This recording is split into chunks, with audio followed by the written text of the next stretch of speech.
Bom dia, irmãos, graça e paz. Vamos orar mais uma vez por esse momento. Feche seus olhos, gostaria de estar orando. Senhor, Tu és soberano, Pai. Sem Ti nada somos, nada podemos fazer. Santo Deus, venha de encontro ao nosso coração nessa manhã. Não há nada mais importante do que o Senhor neste ambiente, Pai. Não há nada, Pai, que possa prevalecer a Tua presença.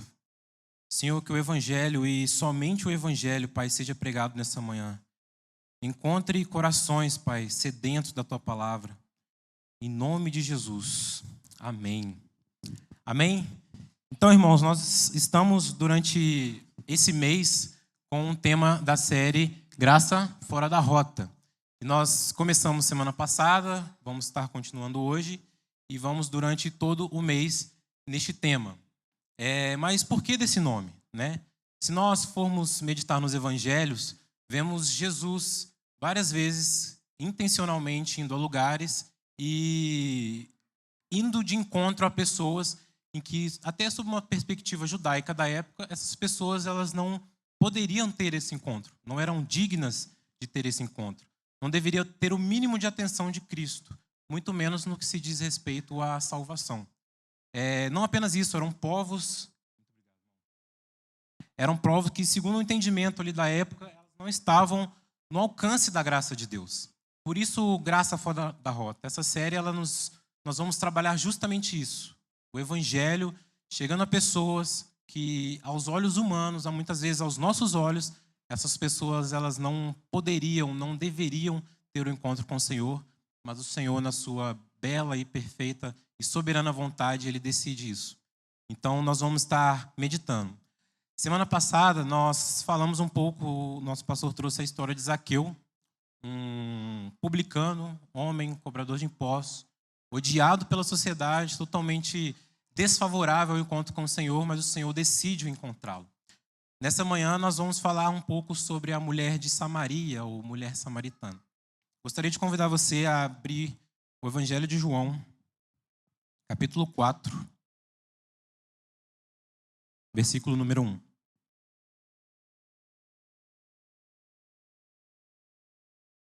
Evangelho de João, capítulo 4, versículo número 1.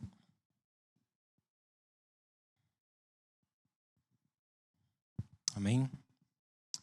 Diz assim a palavra do Senhor. Quando, pois, o Senhor soube que os fariseus ouviram dizer que ele, Jesus, fazia e batizava mais discípulos que João, embora Jesus mesmo não batizasse, mas os seus discípulos, saiu da Judeia e foi outra vez para a Galileia.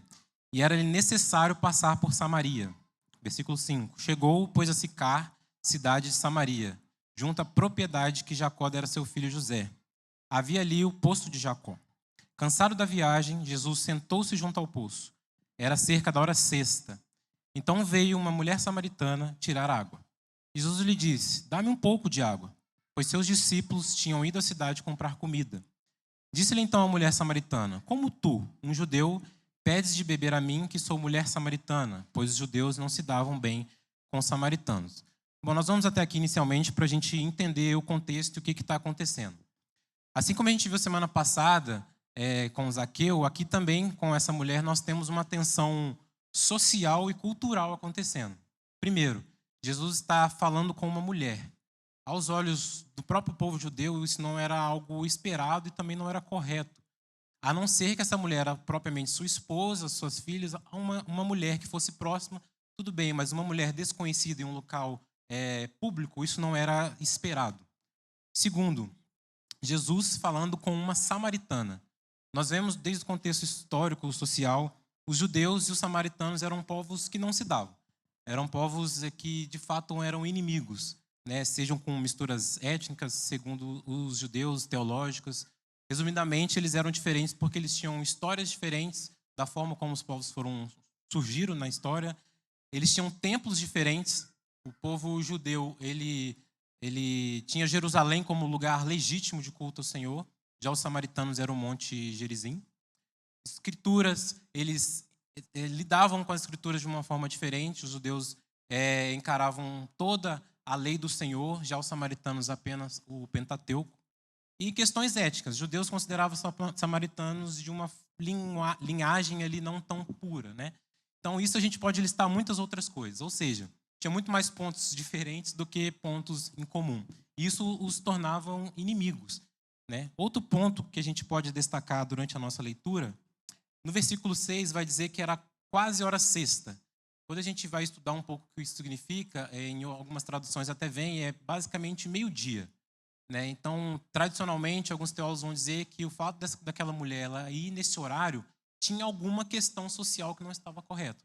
Por quê? As mulheres, normalmente, elas iam juntas e no horário relativamente mais fresco, vamos dizer, de manhã ou no final do dia. Então, aquela mulher estava indo no pior horário possível e sozinha. Então, alguma coisa tinha que a gente vai descobrir ao longo dos versículos que tinha essa questão social e cultural acontecendo. Então, observe a situação que Jesus está provocando nesse texto. Primeiro, conversar sozinho com uma mulher. Segundo, samaritana. E terceiro, uma mulher não bem vista, talvez, pela sociedade. Né? Então, primeiro ponto, para a gente começar a desenvolver, a gente vai continuar lendo no versículo 10.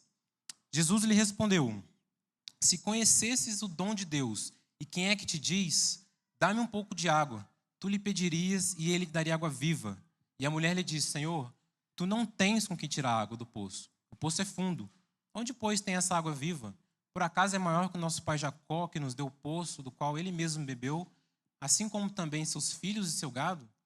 Irmãos, por que graça fora da rota? Aqui a gente trouxe um contexto de aquela mulher samaritana, em tudo que a gente pode pontuar ela aos nossos olhos ou aos olhos daquele povo, ela não poderia de fato encontrar o Senhor. Ela era uma mulher, como nós falamos, samaritana, com questões sociais pendentes, mas o Senhor, ele define essa rota. Podemos muitas vezes construir também essas barreiras sobre pessoas, muitas vezes nossos irmãos, pessoas que ainda às vezes não conhecem ao Cristo, pessoas que estão afastadas. Muitas vezes somos nós que criamos essas barreiras. Muitas vezes nós achamos que nós mesmos podemos construir a rota a qual o Senhor deve seguir e a rota a qual a graça do Senhor deve seguir. Achamos que o Senhor só pode encontrar com pessoas iguais ou minimamente parecidas conosco, numa forma de pensar, de agir, questões sociais, culturais. E isso, às vezes, impacta até a nossa forma de evangelismo e missionalidade. Porque, muitas das vezes, se nós mesmos temos o julgo de que nós definimos a rota, muitas vezes, no nosso inconsciente ou conscientemente, falamos: não, essa pessoa, acho que hoje ela merece ouvir o evangelho. Ou não, hoje, deixa passar.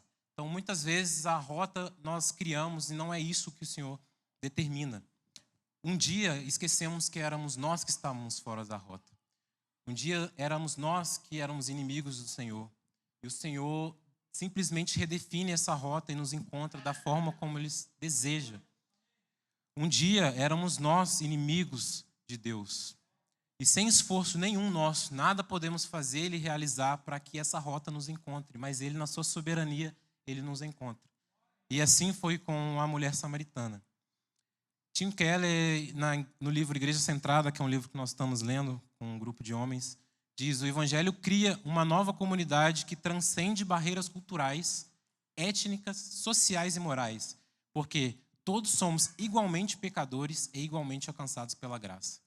Irmãos, não somos melhores nem piores que ninguém, não somos mais ou menos pecadores do que ninguém. Isso não define o porquê nós temos ou não que receber a graça do Senhor diferentemente de outras pessoas.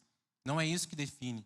O que define é que somos igualmente pecadores e igualmente alcançados pela graça do Senhor. Igualmente alcançados por quê? Porque isso tudo provém da soberania de Cristo. Amém? É o Senhor quem determina quem terá um encontro com Ele. E quando Ele decide traçar essa rota, não há nada que impeça isso. Não depende do contexto social que estamos inseridos, da nossa profissão, daquilo que nós mais almejamos ou daqueles dos nossos tesouros. Isso não define nada, mas a soberania e a graça do Senhor. Talvez hoje tenhamos aqui em nosso meio mulheres samaritanas. Talvez hoje tenhamos pessoas que acham que a graça do Senhor não é para você. Talvez tenhamos aqui hoje que você não se considera talvez povo de Deus. Mas assim no versículo 12 diz: se conhecesse o dom de Deus, e quem é que te diz, dá-me um pouco de água, tu lhe pedirias e ele daria água viva. Irmão, se o Senhor decidiu encontrar você, Agora você é chamado povo de Deus. Você é chamado filho do Senhor e não há nada externo que mude essa realidade. Amém?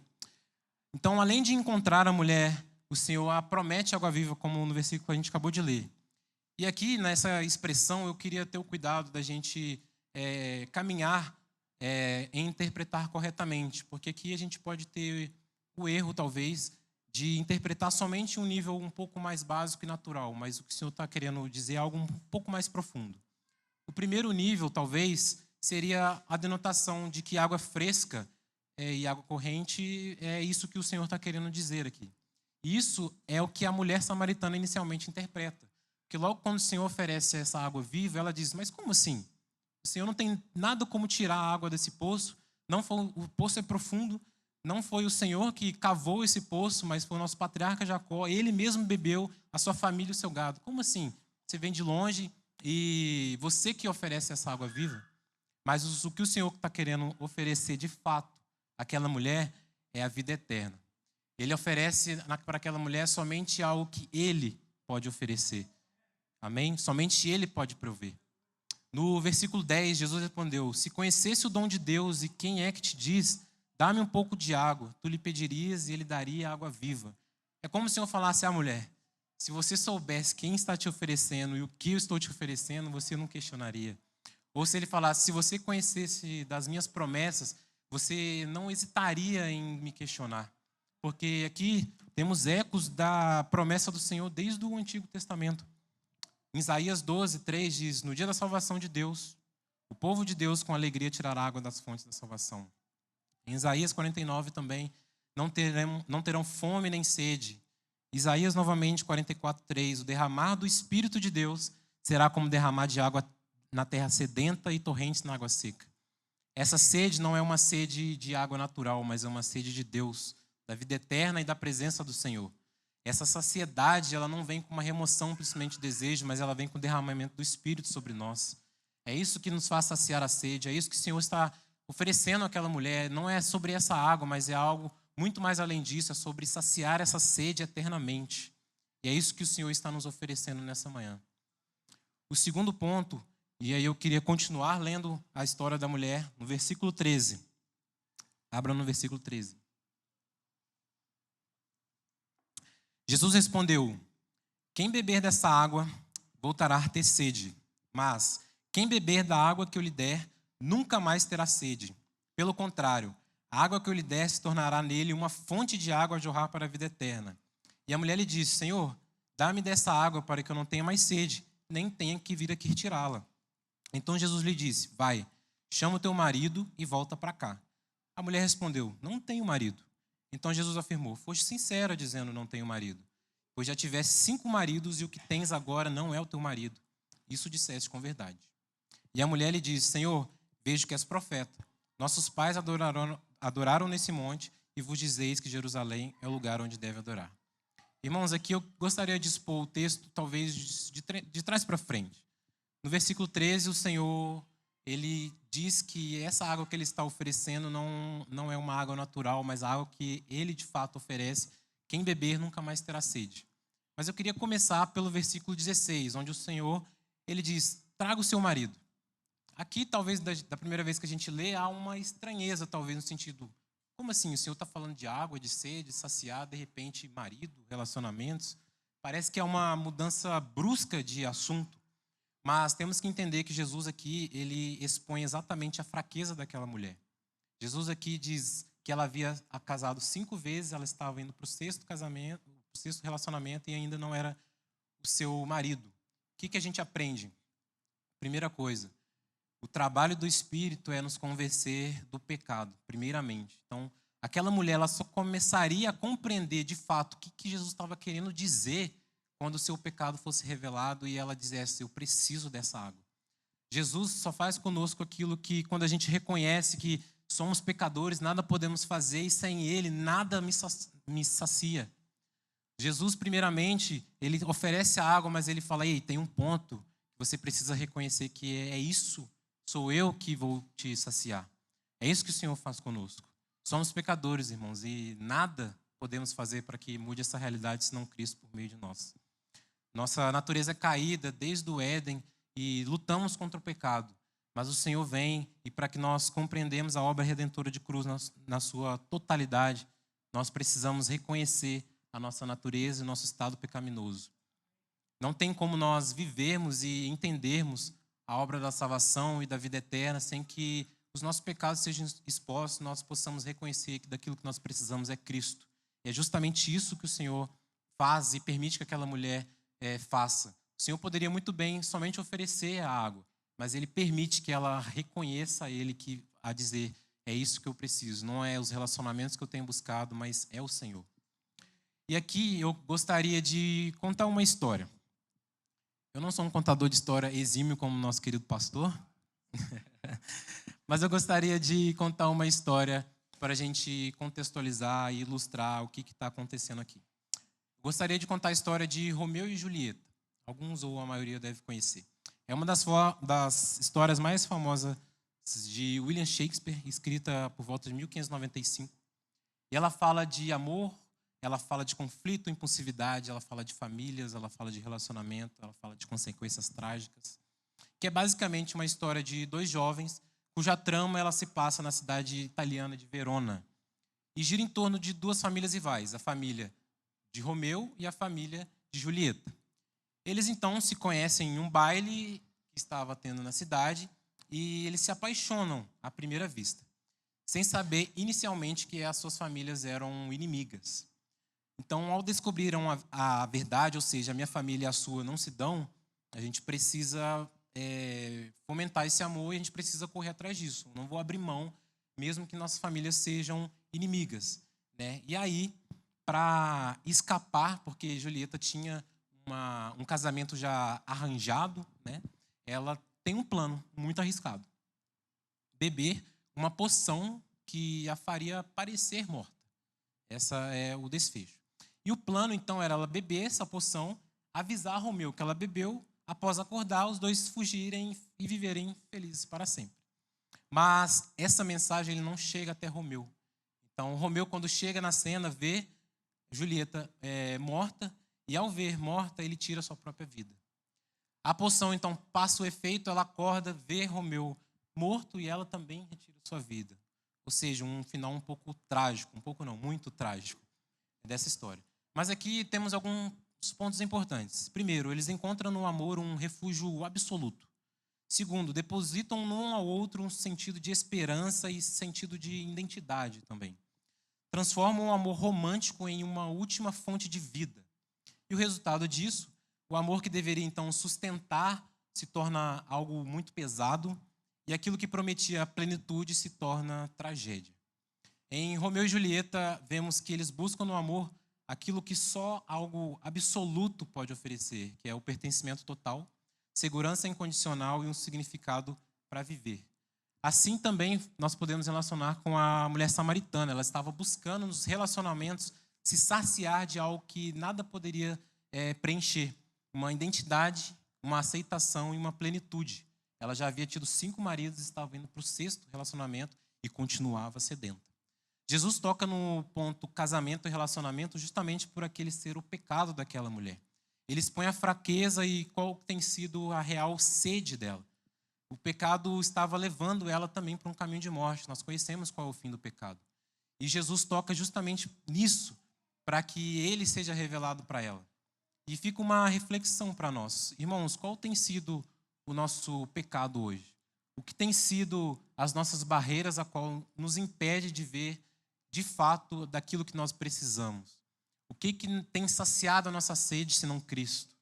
O que nós temos buscado como fonte, como poço, temos nos enchido, mas continuamos vazios?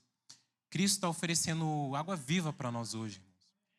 Romeu e Julieta transformaram o amor humano em um poço profundo, mas ele não tinha água suficiente para matar a sede. Temos tido sede, irmãos, e muita sede. E temos nos saciado de diversas formas que não tem sido Cristo. O Senhor tenha misericórdia de nós, porque o que nós precisamos de fato é dele. Ele é água viva e somente Jesus pode transformar as nossas vidas de uma forma completa. A obra de Cristo, ela é completa por nós. Ele é fonte de vida e por meio deles temos a vida eterna. E glória a Deus por isso. Amém? Continuando o texto, no versículo 21. Então Jesus lhe disse: mulher, crê em mim, a hora vem, e nem neste monte, nem em Jerusalém adorareis o Pai. Vós adorais o que não conheceis, nós adoramos o que conhecemos, porque a salvação vem dos judeus. Mas virá a hora, e de fato já chegou, em que os verdadeiros adoradores adorarão o Pai no Espírito e em verdade. Porque são esses os adoradores que o Pai procura. Deus é Espírito, e é necessário que os que adoram o adorem no Espírito e em verdade. E a mulher respondeu: eu sei que o Messias, que se chama Cristo, vem, e quando ele vier, nos anunciará todas as coisas. E Jesus lhe disse: sou eu quem está falando contigo.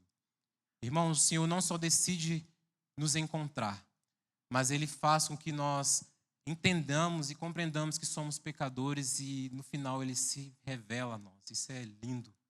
A obra da cruz no Senhor faz com que, além dele nos encontrar, a gente o reconheça. Foi isso que Ele fez com aquela mulher. Jesus chama aquela mulher a crer e ela fala: eu sei que virá um Messias, que um dia virá e fará tais coisas. Mas Ele permite falar: ei, esse que você diz sou eu. Esse que vai saciar toda a fome e sede que você tem buscado, sou eu. Eu que estou te chamando hoje. Eu que vim ao encontro seu. Eu que estou saciando essa sede. Eu que estou te oferecendo a vida eterna. Esse que você diz que virá, sou eu. Ele não teve apenas um encontro com aquela mulher, mas permitiu que ela conhecesse e assim mudou totalmente a sua história. Lembremos novamente da história de Romeu e Julieta. Eles morreram porque fizeram do amor um salvador. A mulher samaritana viveu porque encontrou o amor do Salvador. E glória a Deus por isso, porque é isso que Ele nos faz. Ele nos permite que a gente encontre o verdadeiro amor, a verdadeira fonte de água de vida. E assim é a obra de Cristo em nós, irmãos. Ele nos encontra perdidos no lamaçal do pecado, nos nossos maus caminhos, naquilo que nós estávamos prosseguindo, da forma como nós viemos da nossa natureza caída, e nos faz reconhecer que somos pecadores. Oferece a água viva e nos dá o plano da redenção e salvação por nós. Ele veio neste mundo, se tornou homem e morreu na obra da cruz, e o seu sangue pagou um preço que nós não podíamos pagar. Nos chama a crer e nos torna verdadeiros adoradores. Deixa para nós o Consolador, o Espírito Santo, e assim permite que o conheçamos verdadeiramente. O Senhor tem um plano para nós, um plano belo de saciar a nossa sede daquilo que este mundo não pode saciar. E é isso que o Senhor deseja fazer com cada um de nós hoje, irmãos. Que possamos reconhecer de fato que o Senhor nos encontrou. Ele permite que realmente entendamos que nada podemos fazer e Ele nos oferece a vida eterna. Ele nos chama para estar com Ele na vida eterna. E aqui eu queria caminhar para alguns pontos práticos para a gente firmar esse entendimento nessa manhã. Primeiro, o Senhor é soberano e Ele salva quem Ele quer, irmãos. Ele define a rota. Graça fora da rota diz muito sobre isso. É Ele quem define essa rota. No povo de Deus tem pessoas a quais nós identificamos e não. E, irmãos, isso é natural. Isso é natural. Tem pessoas que vamos ter os mesmos assuntos, as mesmas profissões. Enfim, isso é natural. Mas isso não pode determinar aquilo que nós achamos que são essas pessoas a quais e somente elas que vão receber a graça do Senhor. Mas o Senhor, na sua diversidade, Ele nos chama a ser um só povo.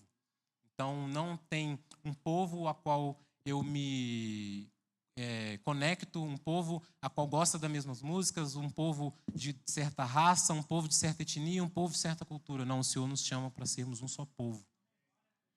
O Senhor, Ele não erra quando Ele decide salvar alguém que nós não gostamos ou achamos que essa pessoa não poderia ser salva.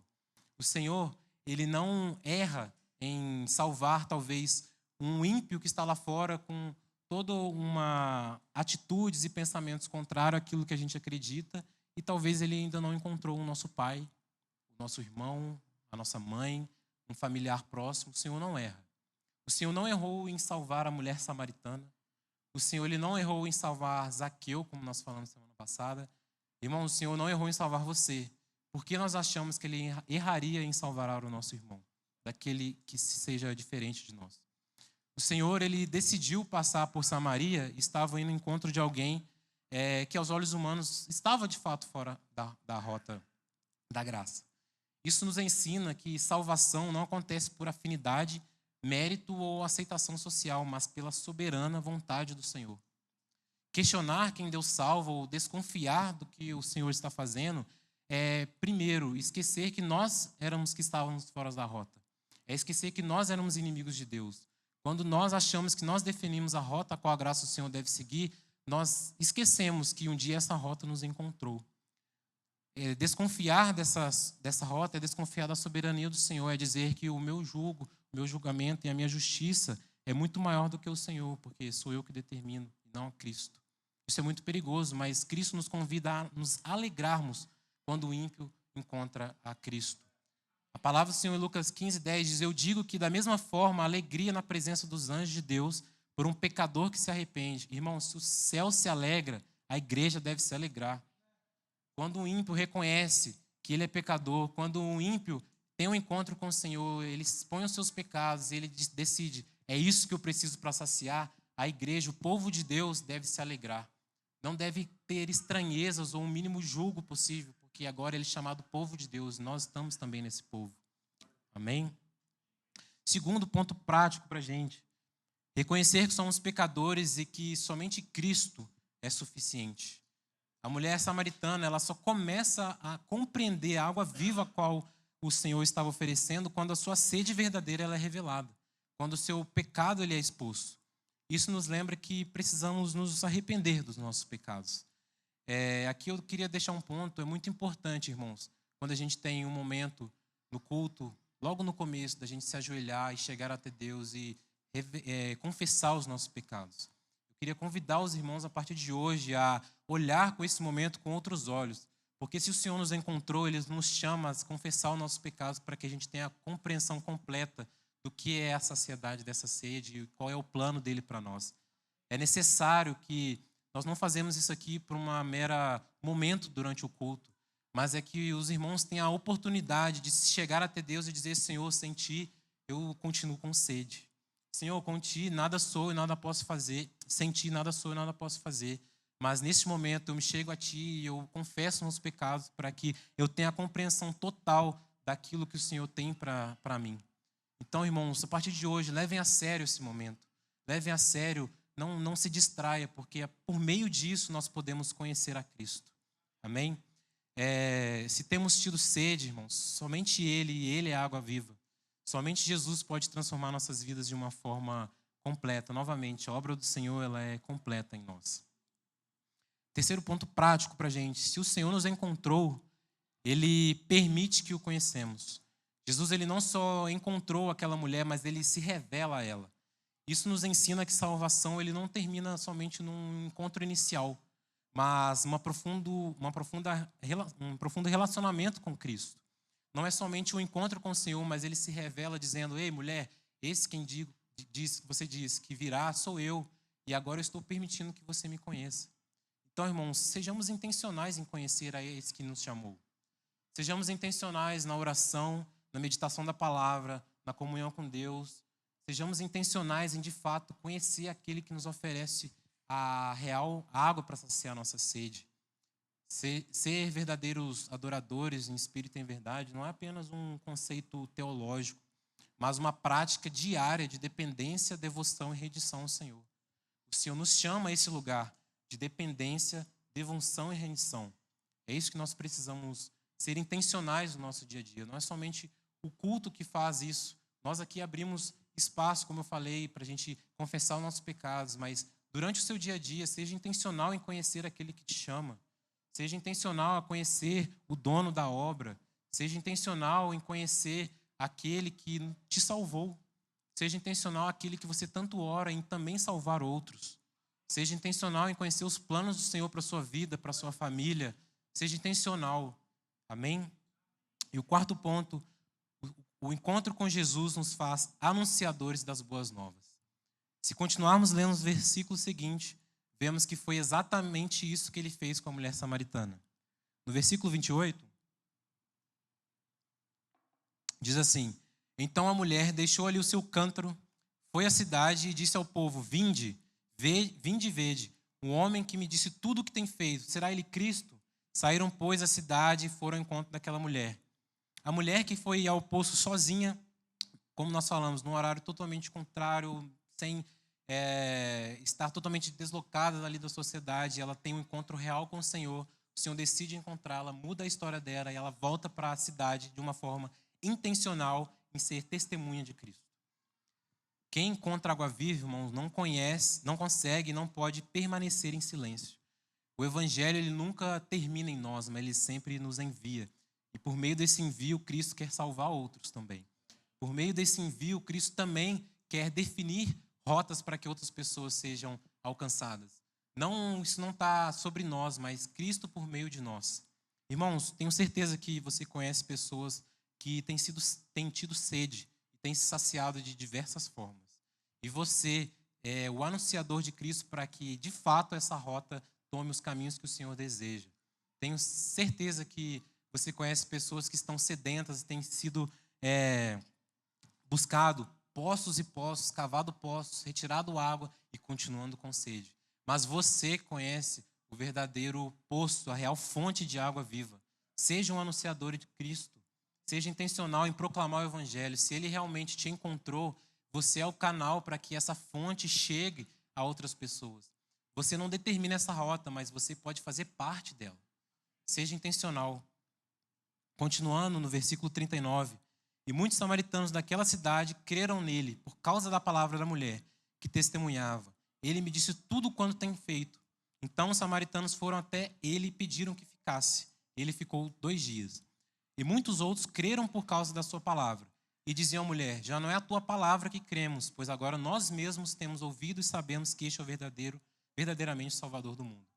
Irmãos, o Senhor nos usa e nos permite fazer parte dessa rota. E a partir do momento que ele encontra outro, não é mais sobre nós, mas é somente sobre ele. É como está dizendo, eu entendi aquilo que você está me dizendo, mas agora não é sobre as suas palavras, mulher, mas é sobre aquele que eu também tive o encontro. Nós podemos fazer parte disso. Por meio assim como a mulher, ela foi chamada a anunciar aquilo que ouviu e viu. Nós também somos chamados. Por meio de um encontro, primeiramente fora da rota, o Senhor não só salva aquela mulher, mas ele decide salvar uma nação. E por meio disso, nós também podemos ser esse canal. Talvez o Senhor, por meio de nós, vai salvar somente o nosso irmão, e glória a Deus por isso, mas talvez por meio de nós sermos anunciadores, o Senhor pode salvar uma nação. Isso não quer dizer que nós que definimos a rota, mas foi Ele por meio da tua soberana vontade. Temos que crer no poder do Evangelho, irmãos. As boas novas. Nós temos que crer que se um dia nós fomos encontrados por isso, isso também pode alcançar outras pessoas, e essas pessoas também podem ter a revelação do Senhor e suas vidas também serem transformadas, assim como as nossas também foram. Quem determina a rota da graça é Cristo, o nosso Senhor e Salvador.